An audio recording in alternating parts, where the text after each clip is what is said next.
Yeah, I just pulled up. Yep. Okay. Yeah, I'll call you when I get out. All right, Mike. Hi, I'm Gary Stevens. Supposed to talk to somebody about maybe paying a fine or something? No, actually, this is where your case is looked at for possible completion of community service before you go see Judge Collins. Or you could try to contest. Isn't there a way I could just make a donation or something? I'm a really busy guy. No, I'm afraid not. You see, this is your third time speeding through our tiny little town, and we kind of look out for our mobility impaired residents here, most of whom just happen to be vets. Yeah, ones with hysteria. Excuse me? I said God bless America. Right. Well, since your patriotism just shines through, this one should make you feel extremely supportive. The Veterans Center? Well, you want me to volunteer at the Veterans Center? Well, that's up to you, after all. God bless America, right? Yeah, right. Thanks a lot. Hey, remember, those hours need to be completed before you see Judge Collins. Hey, Mike. Yeah, something's come up. I'm going to be here in Yountville for a bit. Yeah. No, don't ask. Look, I'll email you the files tomorrow, okay? All right, talk to you then. Bye. Hey, is there somebody I can talk to about maybe getting these signature for these community service hours? Sure you can. I'm Byron Grant, by the way. Sergeant Major Byron Grant. Yeah. Chief Administrative Assistant here, United States Marine Corps. Hey, we sure appreciate the help around here. Oh, I'm not here by choice. I just want to get this done. Oh, okay. Well, being that you don't really want to be here, I wouldn't want you to be beholden to anyone. So why don't we head on inside and see if we can get a better fit for you. I really appreciate this, Mr. Grant. Call me Byron. All right. Mr. Jenkins, did I fill your prescription yet? No. No? Sorry about that. I'm personally looking at it.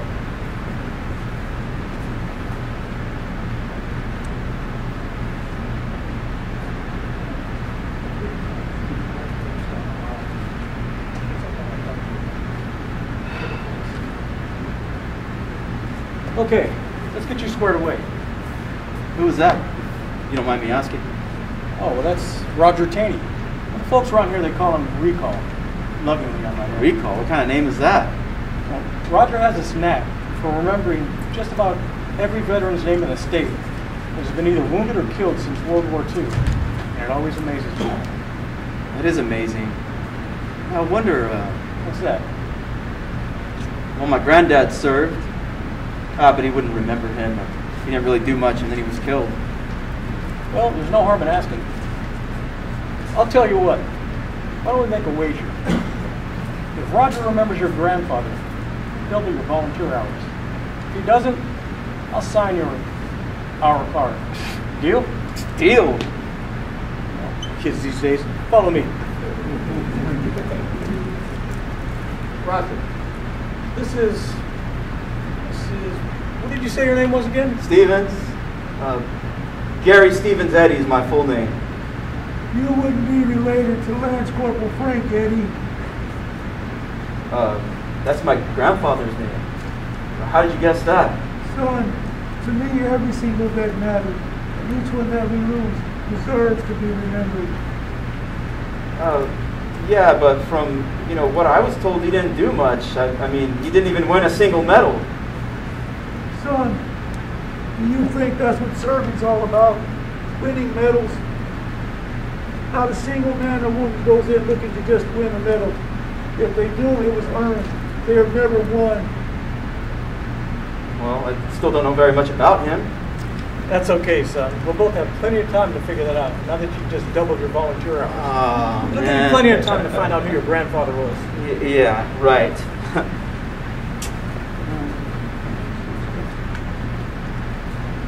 Yeah, Mike. Look, something's come up. I'm gonna be out for a while, for a couple of days. Yeah. Look, I'll just use my vacation time. All right. Okay. All right, Mike. I'll talk to you later. Bye. So, what can you tell me about my grandfather? Let me think. Lance Corporal Eddie, born 1916. When World War II came along, he, along with so many other red-blooded Americans, swelling with patriotism, joined the war. That's important because the average age of the enlisted man was 4 to 5 years younger. Naturally, they began calling him Pops. Huh. Yeah, I remember a while back seeing some letters with the name Pops written on them. Son, what you have in those letters is a treasure. Some families never heard from their loved ones again. All they got was a simple knock on the door. The saddest thing I ever read was from the military's burial detail in the grave registration. On one block, just one square block, 15 men were lost. Their families notified. It was as if death itself had drifted door to door. Lance Corporal Frank Pops Eddie was one of those 15. Wow. I had no idea. Son, do you know why we celebrate Memorial Day? Well, it does seem like a strange thing to celebrate. I mean, people lost their fathers, their mothers, their sons, their husbands. And what's there to celebrate? Well, among all the barbecues and fireworks, I always hope people take a moment to commemorate their lives, to remember the things they believe are worth living and dying for. And it's not just those who serve in the love of the country that we honor. It's the people who love those who have served, so that the families of the fallen know they won't be left behind. When we signed up, we became part of the community. That community doesn't die.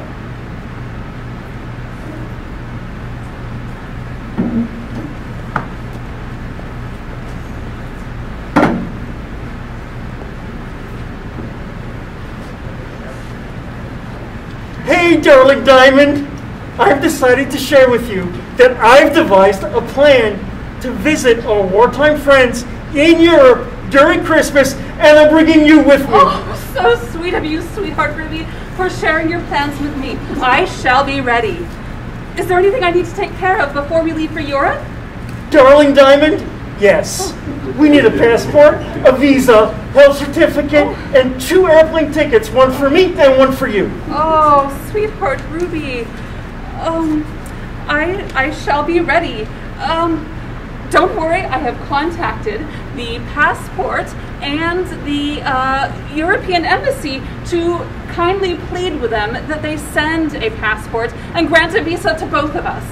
Darling Diamond, what was the response from the passport office and the EU embassy? Oh, well, the passport office has sent the passports and the EU embassy has given the grant of visa to both of us. Oh, darling Diamond, wonderful.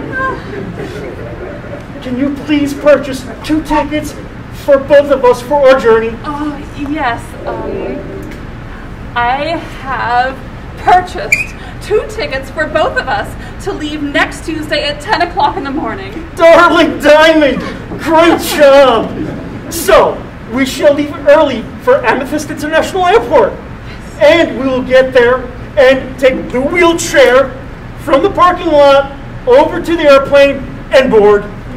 On Tuesday, Diamond takes Ruby in his wheelchair to the Amethyst International Airport, pushing the wheelchair near the airport. Diamond and Ruby take some time to orient themselves to the airport, navigating a space that is not intended to accommodate Ruby's physical needs as a wounded veteran. Chalcedon, a devoted flight attendant, sees them. Would you need assistance to board? Oh, yes, dear Chalcedony.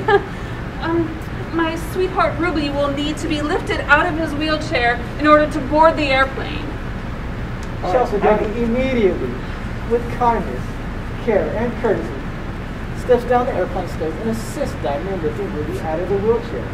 However, unfortunately, sadly and suddenly, Diamond falls out of both Chalcedony and Ruby's hands, falling down to the ground unconscious. Swiftly, Chalcedony checks vitals. Then looks at Diamond, shaking his head. It is so hard to accept that after all you survived in the war, my sweetheart Ruby has come to his untimely end while looking forward to joyous times with his wartime friends. Because of these inadequate accessibilities, at the airport. This has happened, his untimely demise. But my sweetheart Ruby always lived with empathy and compassion. And so shall I, his darling Diamond.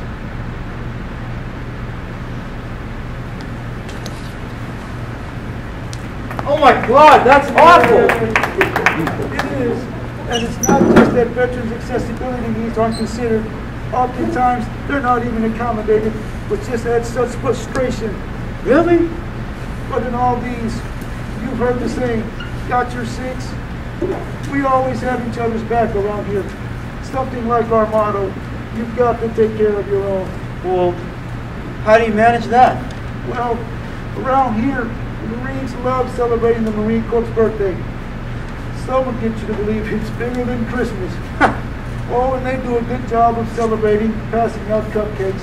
But it's also a time to remember the things that are most important to us, even those of us who aren't jarheads. And along the way, it's the little things we do for each other.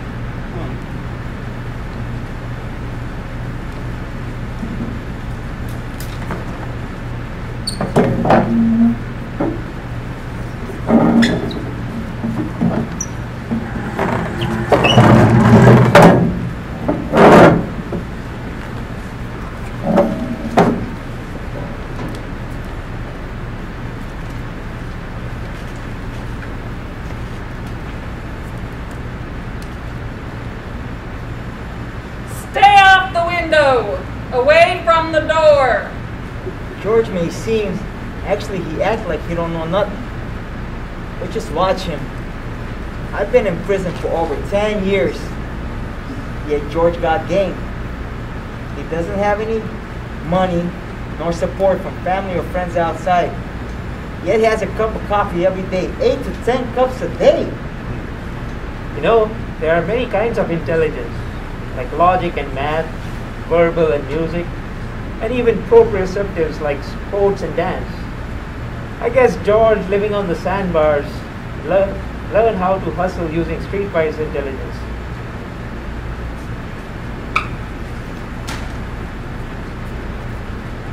Hey, Steve, Peter, you got any Kool-Aid? No. So Peter, what book are you reading? Oh, this is Truman, the Accidental President. My sister Terry sent it to me. Must be on the New York Times bestsellers list. Sorry, Steve. The news I got last night was tough. Her cancer is really very bad. I'm sorry to hear. It's understandable. You know, there's no crying in prison. I'm sorry to hear she's having a tough time. You know, thanks, Steve. She already endured a double mastectomy. About a year later, she didn't feel so good. The clinic won't get her an MRI. She can't work. The Social Security denied her any benefits. She doesn't have any money, not even for her MRI. Well, her cancer has gone behind her breastplate, down her spine, into her pelvis and hip. Now it's coming back up, going through her neck, going for her brain. Lesions are forming around her neck and her eye, man. Damn, that's really messed up. Can they do anything for her? Does she have much time left? You know, Terry has maybe 1 or up to 3 months left. The doctor has stopped the chemotherapy. It quit working. They're just giving her 300 milligrams of morphine every day. Damn it, man. And I'm sitting here in prison, convicted of attempted murder, a crime I did not even commit. And you fought your case against the most notorious district attorney. Mean, wicked, unscrupulous. Peter, though you have a good reason, you can't let yourself get depressed. If you do, they win.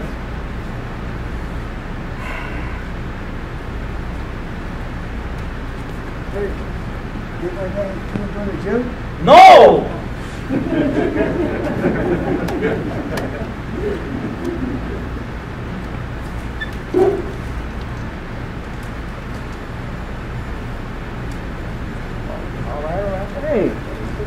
Steve. Hey, Ryan. Peter. You guys got anything to eat?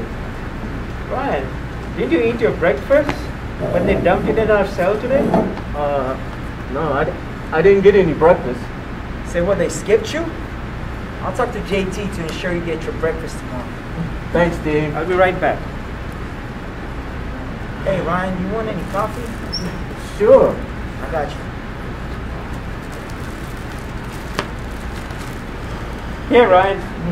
There's some peanut butter and jelly from yesterday, and milk and cereal, and a soup. Take it all. Thanks. Ryan, there's some brown stuff on your nose, man. You like a mirror? No, it's just coffee. Coffee? Man, did you snort that coffee I gave you? I was just joshing with you when I said the powdery keef coffee is for snorting. Hey, does it work? How did you sleep? Hey, here we go, Ryan. I'll catch you guys later. I gotta duck it. All right. Thanks. Ryan, was it that coffee or stress keeping you awake? Definitely stress. Hey, you got any string? No. No! It was definitely stress, you know? Every stress, man. When I think about being back in Afghanistan, you know? When I stood my patrol. Man, that's why they found me sleeping under the bunk, you know?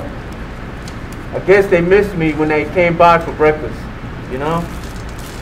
You know, Ryan, you shouldn't be here in prison, man.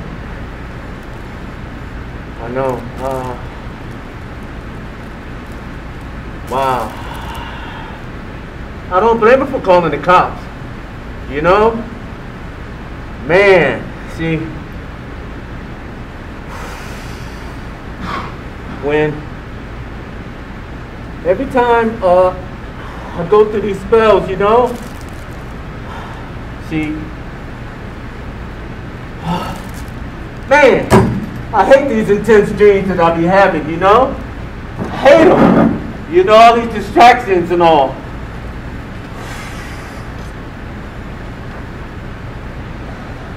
I had to shoot that kid. I had to. He was coming at us. He had grenades in his hands. And before I knew it, the pins were pulled. Oh my God. I had to shoot him. And when I shot him, the grenades went off. And they blew him into pieces. Man, why? Why? Why do they have to use kids? Huh? He couldn't have been no more than 12 years old. Why?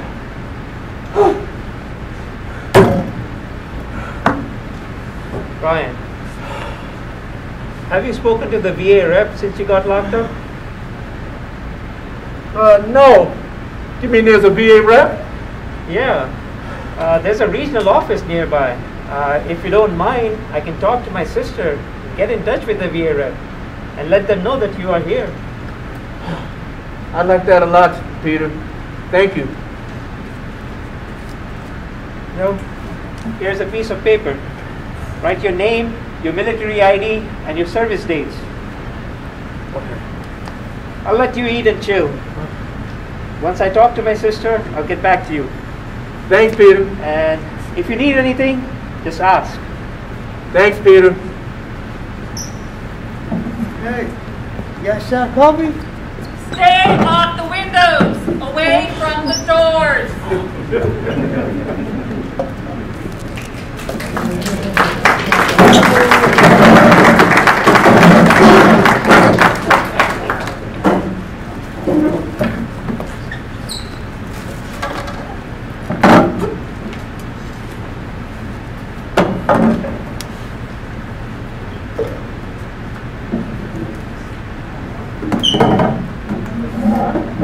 Oh, hello, Mr. Taylor. Come in and have a seat. Are you okay, Captain? All right. This is a continuation of our psychological evaluation that we started last week for your board hearing. Do you have to go over any of the rights again? No, I remember them. Excellent. Good. Let's get started then. At our last meeting, Mr. Taylor, we were just getting to your memories about the end of your Vietnam military service. And I had asked you to think about what took place and how it affected you. Did you do that for me? Yeah, I gave it some thought. But I don't understand what this has to do with my board hearing. We'll touch on that before you leave. For now, won't you tell me about the part you played in those events? You were on the SS Kirk at the fall of the Saigon. How did you end up there when, according to the records I have here, I've looked at, you weren't really assigned to any military unit at all? Again, Doctor, I don't understand what this has to do about the charges against me or the nearly 40 years I've done in prison. You let me worry about that, Mr. Taylor. Now, please, answer my question. How did you end up on a combat ship off the coast of Vietnam, where apparently you had no business being? The Kirk was a destroyer escort. History seems to remember its only mission as being an anti-submarine hunter-killer. But the Kirk's legacy is bound to compassion and mercy.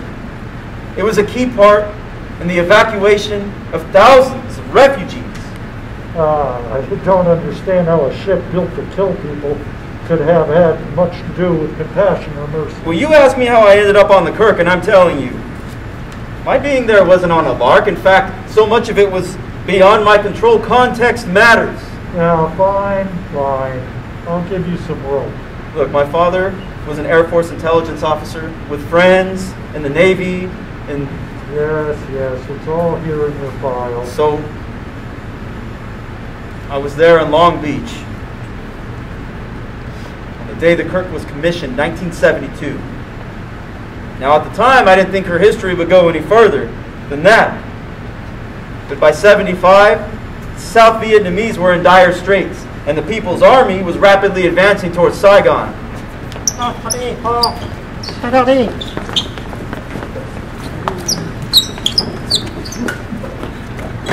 You've said all this before. You were, let's see, where did I see that? Worried about the civilians and the families of your friends.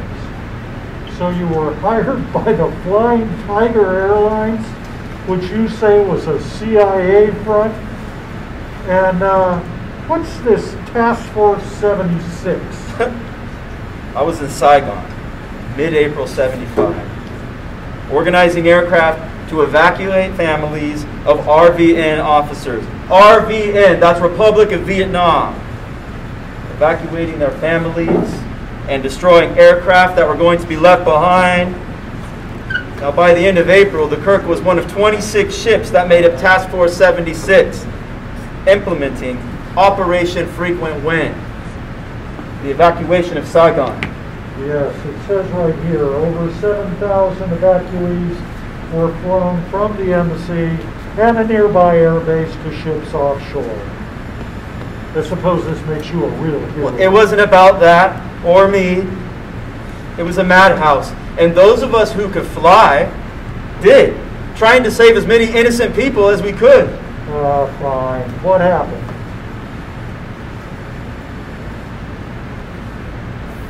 Mr. Taylor? Mr. Taylor? Huh? Yeah, okay. I said, what happened?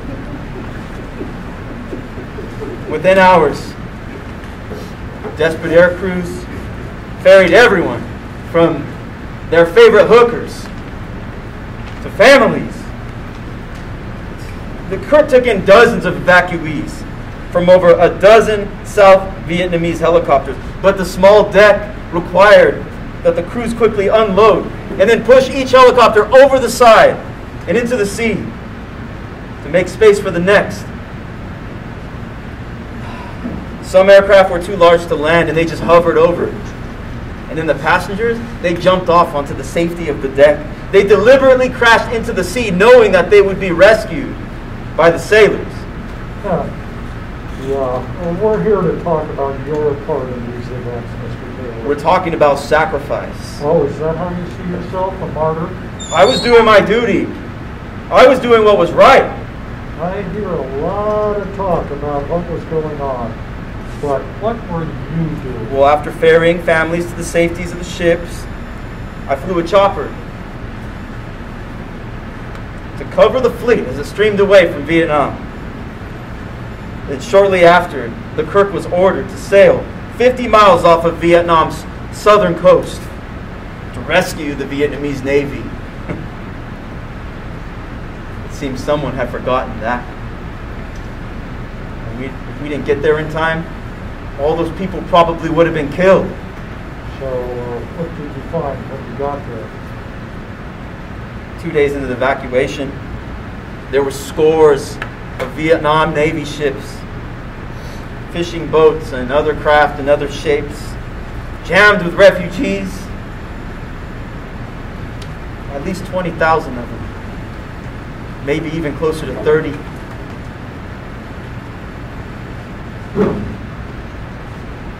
The Kirk's crew repaired those that we could and abandoned the rest, finally working with just 32 ships and what people were calling the Voyage to Freedom. It says right here that you commanded a ship on your own. Weren't you a pilot? What made you qualified to captain the ship? We did what we had to do. If we didn't know, we learned fast. We only spent a day on repairs and then we were off on our 1,000-mile trek to Subic Bay in the Philippines. I captained a ship with over 700 women and children. After 4 days at sea, the fleet got to Subic Bay, but the Philippine government denied us access until every Vietnamese ship was disarmed. We spent the day confiscating thousands of guns and rifles and larger munitions and just dumping them over the side of the ships. A more serious condition, however, was that the Philippine government had officially recognized South Vietnam's new communist government. And the Republic of Vietnam no longer existed. Yeah. At noon on May 7th, the Vietnamese crews gathered at attention on their respective ships, struck their colors and raised the stars and stripes, officially returning the ships to the U.S. Naval list. Look. Later that day, the 32 ships entered Subic Bay. And you were all heroes. If you already know everything, why are you asking me all these questions? This evaluation is for your benefit, Mr. Taylor. I'm just trying to understand your recollection of your past and how you've come to terms with your choices. Choices? In my eyes, there was no choice. It was about doing what was right. Right for you or right for your ego? What was right to save lives? The rescue of tens of thousands of refugees was one of the greatest humanitarian missions in the history of the U.S. military. I think that most of us think that and are proud of the part that we did in the evacuation. Yeah, I see. You see what? Mr. Taylor, I've heard today an old man determined to live in his past. That may not be altogether healthy, especially when your past has such foundations in violence and taking the matters of the world into your own hands. You need to think about this, Mr. Taylor. You have clearly had a long list of moments in your life when you were willing to play God. I have no doubt that it was quite an ego trip for you to set yourself up in these positions of supreme authority, where you and you alone decided the fate of thousands of people. But in America, in the 21st century, There is no place for brutish cowboy thugs like you, or your six-gun lifestyle. We were trying to save people. I doubt that, Mr. Taylor. You were there only for the glory of your own ego, like all military men. You are going to find, Mr. Taylor, that most professionals today are not taken in by yellow journalism or the military-industrial complex. Yet another reason we need to keep men like you in places like this. The last thing we need is for the young people outside these walls to be confused with the twisted lies or false heroics. I think this conversation took a turn somewhere. Aren't we here about my upcoming board meeting? As a matter of fact, yes, we are. And you will find that my recommendation that you be kept in prison the rest of your life is taken very seriously by the board. This story you've told me and what it is in this file that interests me, and more examples of why that recommendation needs to be followed.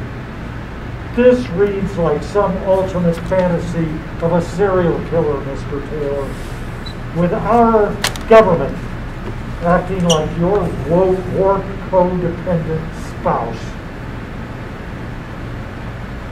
6-Day War in 67, Pakistan in 72, Vietnam, the Yom Kippur War in 73, Angola in 76, Cambodia in 79, Central America in 1980, the Falklands in 82. It was my job! Oh, for crying out loud.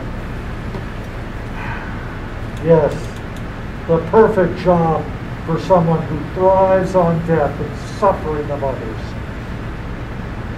Now, Mr. Taylor, to the educated elite of the modern society, you are the perfect example of everything that was wrong with our country in the 20th century. The ugly American who fails to see the part he played in the nightmares that drove our world to the edge of extinction. And now you want to come before the board, beg to be forgiven, and be released back into society. How many thousands of people have you killed, Mr. Taylor? You can't even answer that, can you? I was, and still am, a soldier. I did what was right. I never hurt anyone who didn't deserve it. It was my duty. Yeah, another excuse, Mr. Taylor. You always have an excuse, don't you? You were following orders. Your country told you to do it. You were protecting Vietnamese prostitutes. Rich men kill the woman you love. A psychopath can always justify his actions. I believe that you enjoy the excitement of killing. And as long as your country could use your services overseas, you were happy. But when the world started to change and seek more peaceful solutions than war and murder, you could no longer find the legal targets for your madness. So, you murdered the first victim that came along. Do you have anything more to say, Mr. Taylor? Not under these conditions. Perhaps at some point in the future. That could be interpreted as a threat, Mr. Taylor. I suggest you remain the strong, silent type that was always so popular among your generation. Because anything I can or will say will be used against me, right? Yes, whatever the case. I am not impressed by your attitude. All right, Mr. Taylor. You'll receive a copy of my report to the BPH in the next 4 weeks. Guard! Guard, we're done here.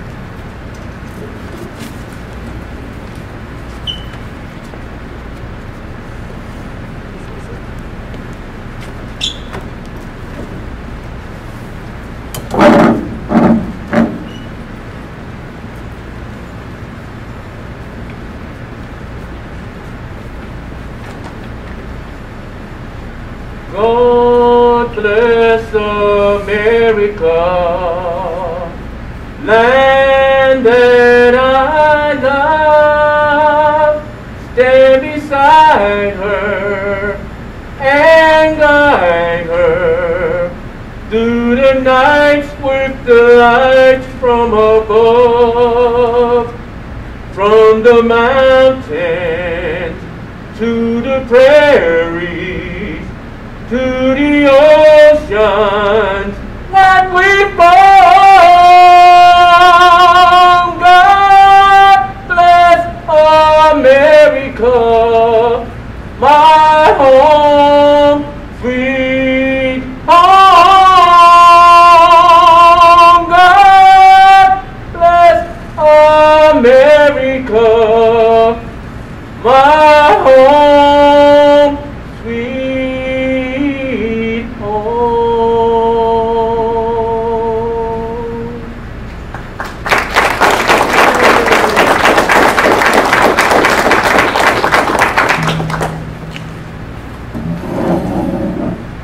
And then what happened? I don't know. Well, you don't remember? No, son. I said I don't know. Warrant Officer Taylor and I communicated for years by mail. Then his letter stopped. What? Why? I wish I knew. That's why these stories are so important. You talk of heroes. Some of the greatest heroes this country has ever seen are right here in the town of Yountville that you sped through. Others are some 20, 30 miles away and they're all alone. We all pass on at some point. But our stories, what we lived. Wait, he died in prison? Wait a minute. You're telling me that the same U.S. government that sends people off to fight for their freedoms and then locks them up? That just doesn't seem right. I mean, there's something we got to be able to do about it, right? I didn't say he died, but yes, veterans are incarcerated. It's complicated. In fact, some go directly from military service to jail with no stop home in between. Man, well, I feel like there's got to be something we can do. I mean, what about that guy Ryan, the one who was sleeping underneath his bunk, the one with PTSD? I mean, there's got to be programs for folks like him, right? To find him housing, meaningful work. I mean, somebody could have told him about the fact that there was a VA that could help him on the inside. Nobody bothered to tell him. For all the talk of supporting our troops and honoring vets, oftentimes it just starts with talk.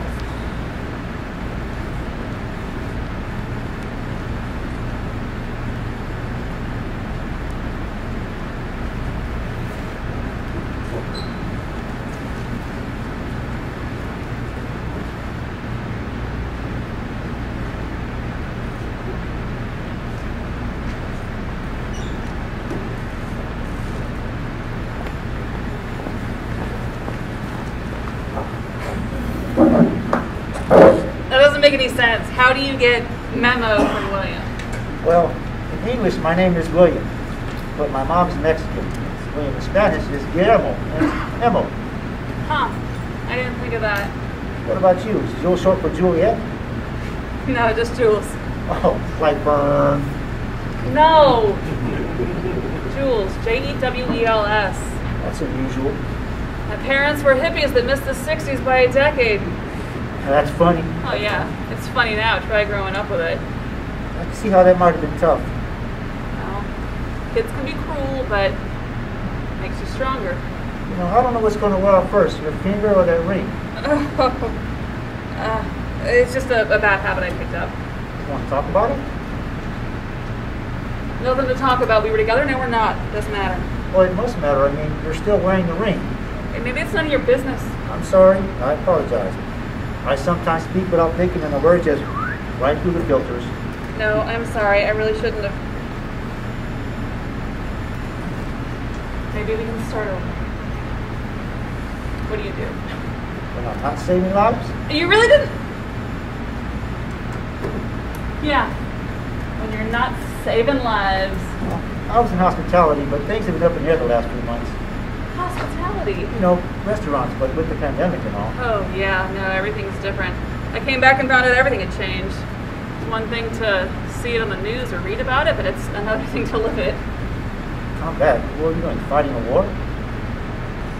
It's exactly what I was doing. I'm... If you don't say sorry. There's one thing I learned in the Army is that you don't apologize for nothing. You fix what needs to be fixed, you move on. Show strength. I'm so... Okay, Army. 2 tours in Afghanistan. Just got back stateside last month. Oh, well, thank you. Oh, God, if you say thank you for your service, I'm going to pour a cup of coffee on your head. Fair enough. I appreciate you preserving our freedom. I think I like that better. But everyone has their reasons. For joining? What are yours? I don't think I know anymore. I mean, I enlisted right out of high school.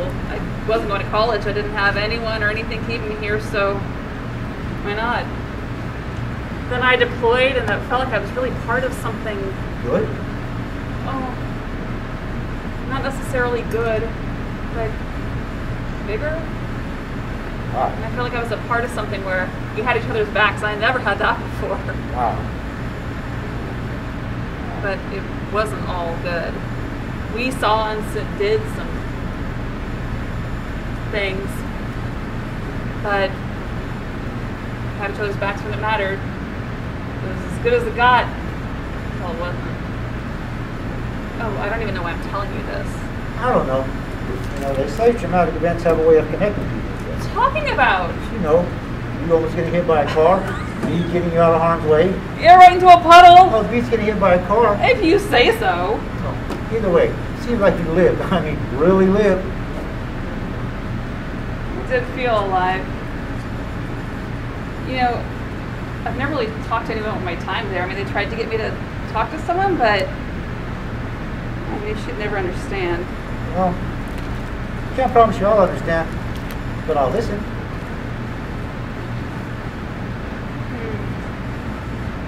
Well, like I said, it was about as good as it got for me. You know, we spent so much time together. He was my home. You said he was your home. Oh, no. They were my family. We spent so much time together. But then after so much time together, we were bound to lose someone, whether to combat or just moving on. Don't.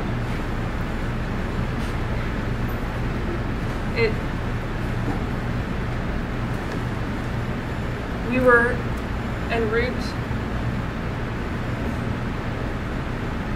We were en route back to base from patrol. 3 Humvee convoy. IED took the first. I was in the third and we took fire. Hey, don't you fucking apologize! I'm sorry, you don't understand. We won! No one died. Only minor injuries, even to those in the first Humvee. That's amazing. Yeah, we got them. We were pretty fucking proud of ourselves. But it wasn't over. When we radioed for extraction, they sent a heavy to come get us, but there wasn't enough room, so the 2 of us without any injuries, we said we'd stick around and wait for the next go-around. An IPG got him. A grenade, 1 in 1,000 shot. Just like that, they were gone. They were all gone. They tried to get me to talk to someone, but what is talking going to do? It's not going to bring anyone back from the dead.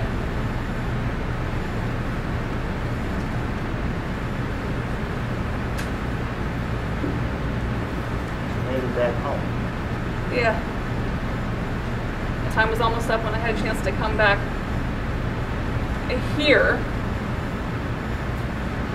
This was never my home. They were my home.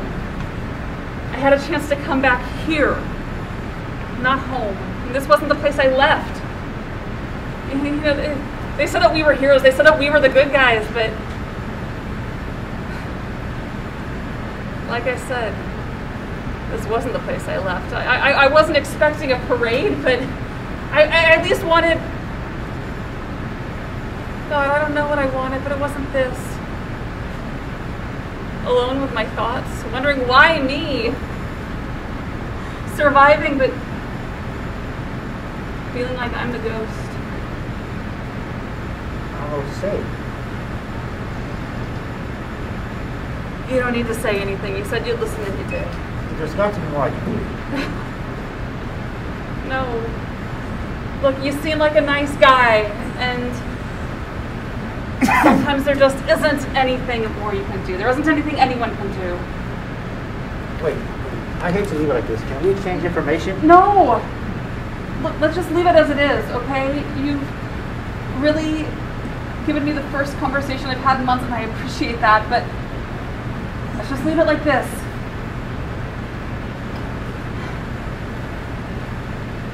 Oh, wow. It's really coming down out there.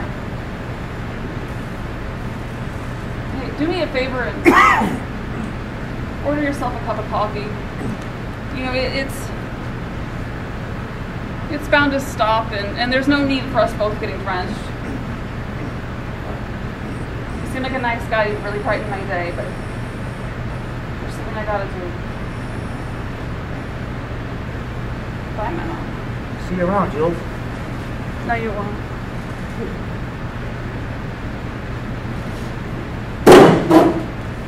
Oh God, this came out of nowhere. There's nothing I could do. Roughly 17 veterans commit suicide each day. 50% more than that of civilians.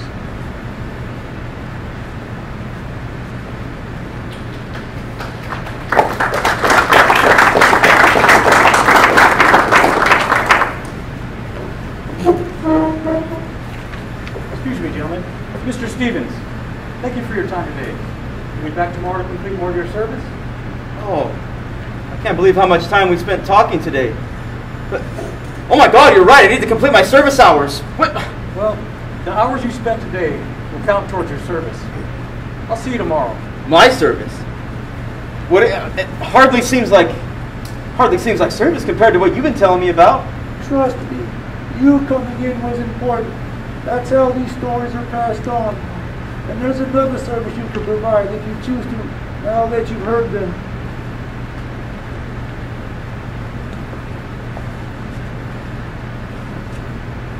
Hey, recall. Yes? What about you?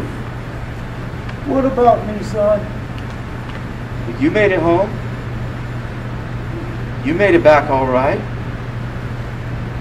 Son, I served in World War II, Korea, finally Vietnam.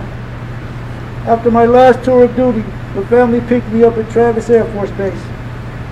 When we got past the gates, the people protesting, hippies, threw feces at the car. When we got to Hamilton and Marin, more protest, more feces. Actual shit was thrown on me. Even worse were the names that they called me. But when we got on the base, the Vietnamese that were being housed there temporarily were waiting for me, screaming my name, yelling, trying to tear my clothes, treating me as if I was Elvis. And I'm standing there in this broken condition wondering, how do I take this from these people that are supposedly so different? It brought me to tears. The emotion was so raw. It was overwhelming.